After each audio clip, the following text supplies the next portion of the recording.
No one hesitated. 3 elders stepped forward. "We're coming." Another reached for his own bow. "So am I." Within moments, the village came alive, not with panic, with purpose. Hunters checked their arrows. Others filled water skins. Travel packs were gathered. One elder stopped beside Tim. "And if that fox is still out there," Tim reached into the small leather pouch at his belt. He carefully removed one tiny arrow. Its obsidian tip glistened with a dark coating.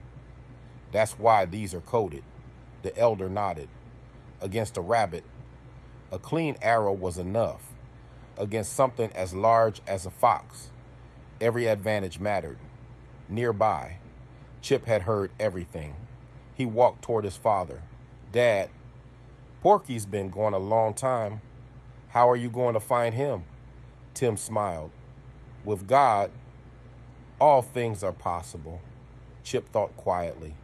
Then his eyes drifted upward. The ravens. A smile slowly spread across his face.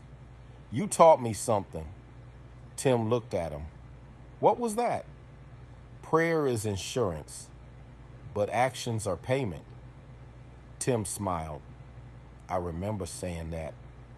Chip pointed toward the giant birds perched above the village. "What if you don't search from the ground?" The men looked up. Silence. One elder finally spoke. "We'd see farther." Another nodded. "But we've never ridden them." Tim looked from the ravens to Chip, then back again. A grin slowly spread across his face. "I guess we're building those saddles sooner than we planned." He turned toward the village. "Bring me the extra rabbit hide from the bunker." "I'll get the sinew," one elder answered. "And the bone needles," another called. The village scattered in every direction. For the second time in only a few days, everyone shared one purpose: bring Porky home. The village worked quickly.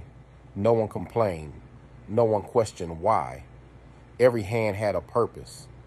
Tim spread rabbit hide across smooth pieces of bark. "It has to fit the ravens without hurting them." One elder measured another hide. Another twisted fresh sinew into strong cord. Bone needles passed from hand to hand. Carefully, piece by piece, 4 lightweight saddles began to take shape. Chip watched every step. "So that's why you saved all the extra hide?" Tim smiled without looking up. "A nomad wastes nothing. If the forest gives us something, we honor it by using all of it." Before long, the 4 saddles were finished. Simple, light, strong. Tim looked toward the 4 great ravens perched above the village. "I hope you all like them." The ravens tilted their heads, almost as if they understood. A few villagers laughed, one by one. The elders carefully climbed onto the great branch where the ravens waited. Slowly, they secured a saddle onto each bird. The ravens shifted their wings, testing the unfamiliar weight. Everyone held their breath. For one long moment, nothing happened. Then, one after another, the ravens settled calmly beneath their riders. Tim smiled. "I think that's a yes." Quiet laughter spread through the village. Chip stepped closer. "Who's leading?" Tim tightened the last strap. "I am."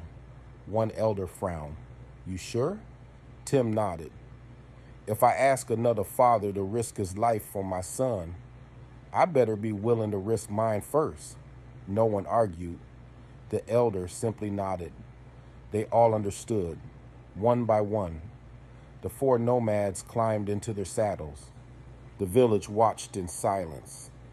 History was about to be made.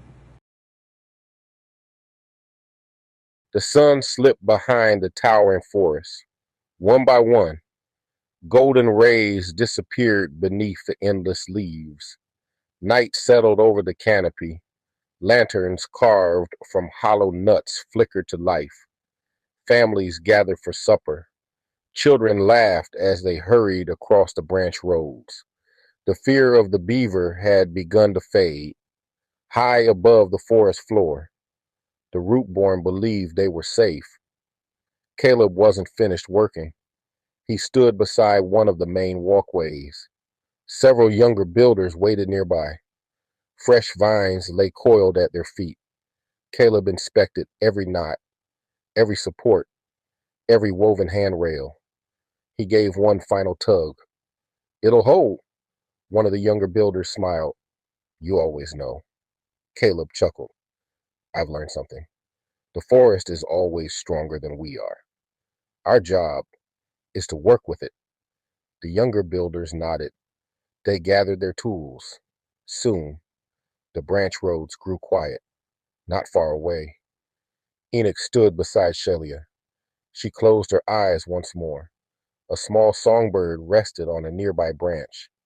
She reached out with her thoughts. Nothing.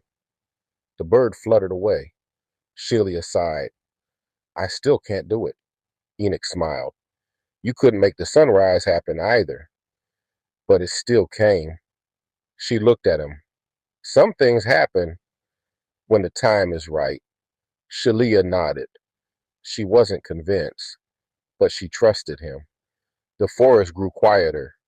Even the insects seemed to stop singing. Enoch slowly lifted his head. "Do you hear that?" Shelia listened. Nothing. Exactly nothing. The silence felt wrong. Far above, hidden among the highest branches, two enormous golden eyes opened. A shadow shifted. Silent, patient, watching, waiting. The hunters never saw it. The builders never heard it. The families beneath the canopy had no idea that something was already hunting them. This isn't the end of the story. It's only the beginning. Tune in for the next episode, A World of the Nomads. If you enjoyed this episode, like, subscribe, and share, and hit the comments. Tell me what you liked, what you didn't like, and what you want to see more of. Let's talk.